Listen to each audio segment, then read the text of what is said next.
Hey, what's up, everybody, and welcome to this week's edition of Quick Conversations. My name is Jerry L. Johnson, and this week we'll be talking with HighRes Global / Epic Records recording artist Ade, and the founder of HighRes Global, and also A&R at Atlantic Records and member of the DC chapter Music Business Committee as well, Dre Hopson. And so Ade is in the middle of a rollout right now. Dre is his manager and obviously the founder of the label that he's releasing on. And so there's a lot to be discussed during this unprecedented time. So as a quick reminder, we will be recording this via Zoom for playback on Facebook. Any additional recording of this program without the express written permission of the Recording Academy is prohibited. And so Dre and Ade, thank you guys for doing this, and go ahead and take it away. What's going on? How are you? I'm good, man. Got up a little early today. No, for sure. I'm ready to take on the new challenges, man. Absolutely. As in every day. Let's get it. So look, bro, I got a few questions I want to ask you that I've always been curious of, and I'm sure, people watching will probably want to know too. Okay. You ready to go? Absolutely. Let's get it. All right, so my first one was just basically, how was it growing up in the DC area? Like, what was it like? Well, as far as music is concerned, growing up in the DC area, of course, our area has highly been influenced by go-go. That's been our sound. That is our sound. Yeah. So it wasn't until later in life where I really realized that, I really wanted a career in the music industry, because you don't really see it, in our faces, because there aren't really, when I was a kid, there really wasn't infrastructure here of record labels set up where you could just visibly know what was going on. We didn't have a scene sort of like Atlanta or LA or New York yet. Yeah. And, as I got into, college and started to really realize that this was a passion of mine, as I, started to intern for people like Chucky Thompson, who is a DC native, but he was heavy in the industry. Chuck was one of the producers for the Hitman, for Puffy. He was one of the hitmen for Bad Boy. And that kind of gave me my intro to the game. I served as a studio intern for him. I started to run his sessions, taught myself how to record people. I was a runner. I was party promoting at the same time, man, and that kind of like started my journey as an executive, because people started to realize I had a network of people in and around the city. And they thought, of course I could help elevate their career. So artists that would come through the studio started to ask me to manage them. Yeah. So,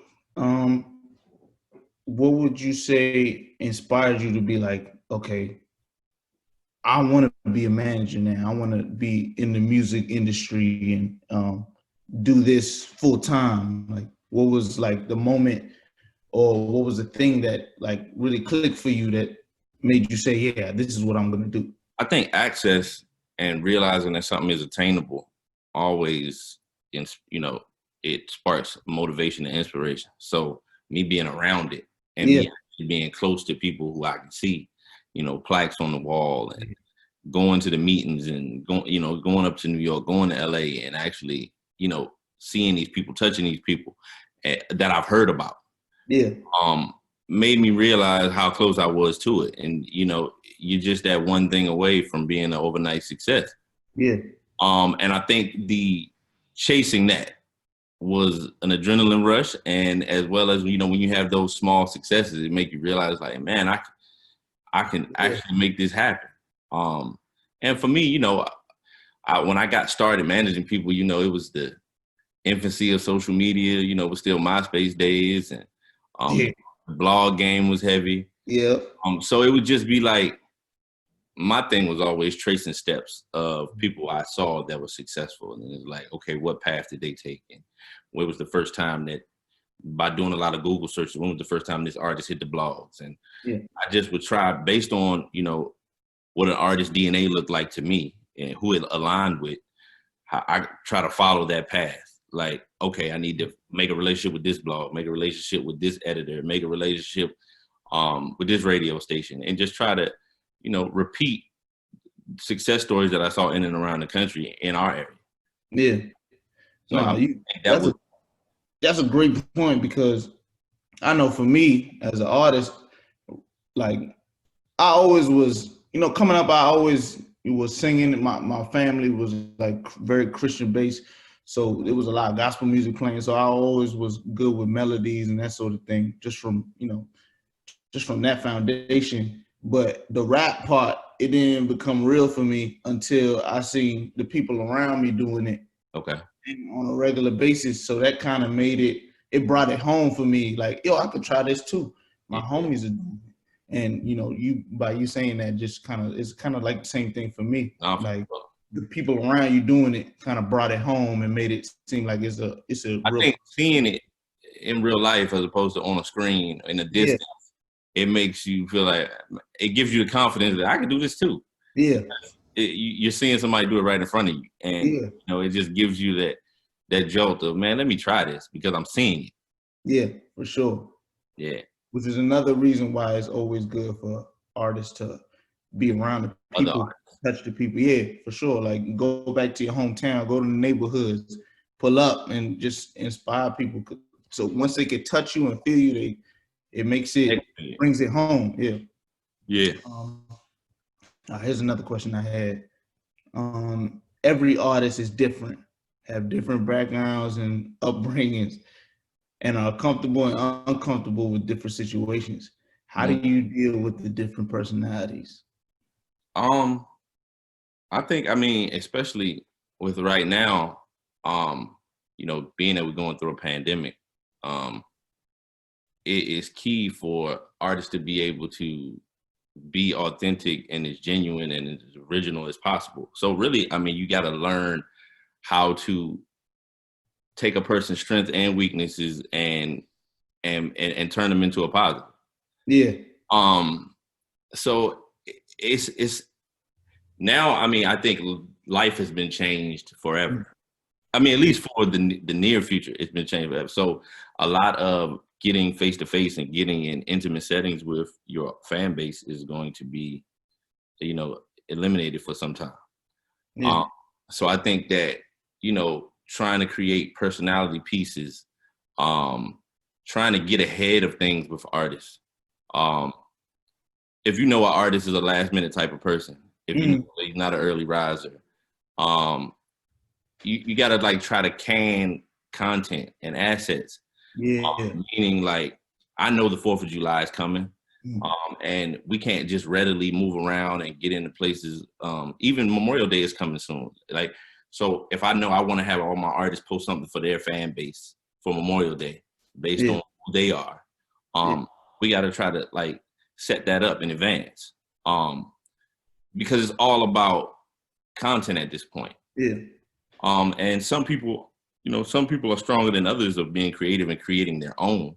And some of my artists that, I have to give them, that jolt, or give them that, that 1-2 sentences that might, create some inspiration to make them go pull something. Or some artists I just got to totally plan stuff for. Because I know that that's not something that they're going to, take and do on their own. So I think every artist that you deal with is a case by case scenario. And you just gotta, you can't, it's no one solution. It's no one size fits all in this business. And, I think honest dialogue and communication, and I think being able to argue and then, come to resolution and move on with business, even when you disagree, I think is very important. It's just like being a family member. Like, no matter how, no matter how angry you get with it, it's still your brother or sister or mother. You can't just, walk away from them. So I think when you enter a relationship like artist manager or label exec and artist, you have to look at it that way. It's like, come hell or high water, we're gonna be rocking. Yeah, that's something I always wanted to know, bro. I never asked you that. Like, what is it like dealing with everybody? I know for me, I could definitely be last minute sometimes, because a lot of times for me, I don't think of what I need for a situation until I'm in the situation. For sure. And by that time, you're almost too late. Absolutely. And I know, from our personal interaction, I know sometimes, I might call you 100 times to remind you of this or remind you. but I do that because I know you. Yeah. And I would rather, I would rather you be prepared than the conversation be something different that you got somewhere and you didn't have what you need. Yeah. And I even try to talk to the people around you to make sure that you are, that what you need done is done if I'm not there physically. Yeah. So that's it, man. You just try to put in infrastructure around the artist so that, there's a safety net and, you protect them from themselves. That's very good. I always wanted to know that. Another question. This is another one I wanted to know. You played an integral part in the start of DC's hip hop scene. What was it like bringing up an artist in the DMV in the beginning in comparison to now?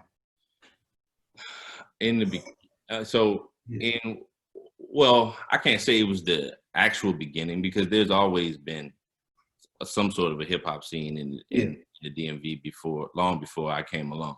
Yeah. But we can say that there was a renaissance period probably around the time of between 2007 and 2010. Yeah, for sure. I would definitely say that was like a renaissance period where you had Wale first come out, Yeah. Tabby, people like XO, people like yourself. They first hit the scene and it first became a national thing that where people were really paying attention, and we were starting to get national airplay on video channels such as BET and MTV. Yeah.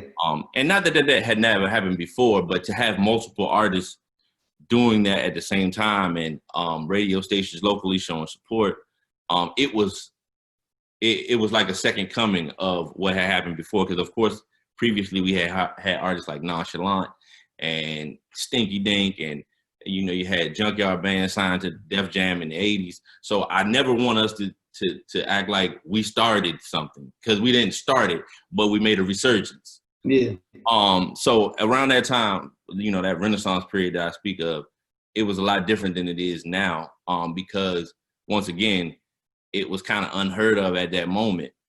Because as I was coming up, if you were trying to rap or you were trying to be a DJ or anything that was like not go-go oriented and it was of hip hop, of hip hop origin, like people would say, "Oh, you from New York," or "That's not what we do," or things of that nature. Like, and I think that Wale's infusion of go-go and Wale and Tabby's infusion of go-go culture and hip hop really sparked an explosion of, oh man, we can actually insert something of us into this culture, and take it forward. And then I think you were a kid at that time, so I had me moving around with Wale and making a lot of relationships.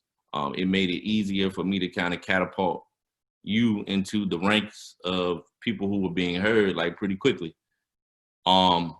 And now, and a lot of that back then was purely relationship and pure, blog stuff and being tied to boutiques and streetwear culture. That was like the thing back then. Now it's about socials. Like Instagram and Twitter is where you become a star now. Yeah.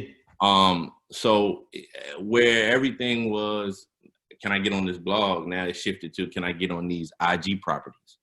And I think that's I think that's the biggest difference in now. Yeah. You got one more thing for me? What? Ask me something about what happened with your project. Right.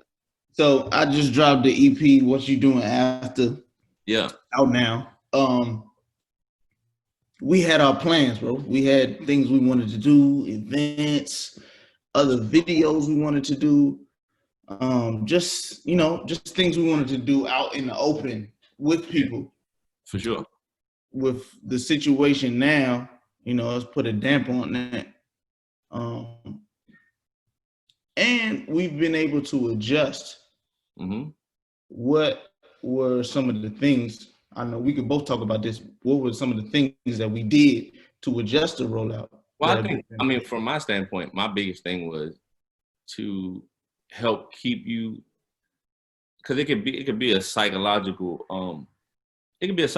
burden on you, especially somebody like you who's waited your time to get, to have a major release. Yeah. And, you know, like you said, all the plans that we had, you know, it's easy to get down on yourself when you feel like, man, every time it's my time to shine, something happens. And I had to make sure that we looked at, you know, every opportunity, no matter how it may change, it's still a blessing to be able to do what we do. Yeah. So the first thing was to make sure you stayed in the game mentally. Yeah. Because I think it took a toll on you in the beginning. Yeah. But, you know, as what happened in our first release, and we weren't able to shoot the videos and put them in the can like we wanted to ahead of things, that blessed us to be able to do that the second time around. Yeah. Shooting those 3 videos in LA in 1 week and being able to have those set up, you know, prior to COVID happening, man, I think that was a blessing for us, because you were one of the few acts that was having fresh content coming back to back on your singles. Yeah.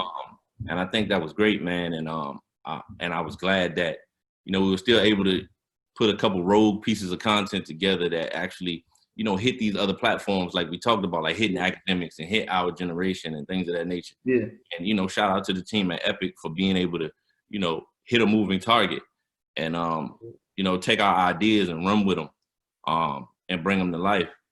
So I think even though it was a change, I think it was an exercise in, we still were able to complete an exercise in continuity and consistency and shit, and still hit people back to back to back every other day or so with new and fresh content, and with everybody at home watching on their phone. I think it really gave them a chance to take in and appreciate who you are as an artist. Yeah. And I think that was a blessing for us, and you'll be able to catapult into your next project and into your, you know, debut album probably next year. Yeah. I think that this was a, you know, even though it's different, I think it was a good setup for us. Yeah. And that's what I always say, like when I do interviews and they, you know, they ask me questions about being an artist, I always say, man, you got to love it and you got to have a great sense of optimism, you know, and have thick skin, because you know, it's always been a lot of situations where you gotta adjust, and you have your plans, and you have everything you're gonna do, and you know what I'm saying? Everything could go left very quickly. Yeah. Man, we got our plans, and then we got, you know, what God. Yeah, man. And that's why we named the first project Always Something, because it always seemed like every time we, you know, everything is going good, something happens and everything goes left. But we still here, bro. We still push through and we adjust and things come out better. And I feel like, you know, if you just keep your head down and focus on your craft and focus on what you're doing and know that, you know, God don't put you in a situation that you can't handle, everything always works out. You know, we was hit even before the before the pandemic started. We were hit with some challenges, you know, with the naming of the project and all that.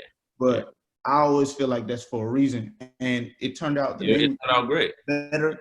Everything turned out to be better. You know what I'm saying? So that's like my personal outlook on it. Like, you know, everything's always for the better if you're doing the right thing. For sure. Yeah. I appreciate the talk this morning, my brother. Yeah, bro. This is cool, man. Thanks to the Recording Academy for putting this together. Yeah. Absolutely. Appreciate the Recording Academy for this. Thank you, guys. Sure. Love. All right, bro.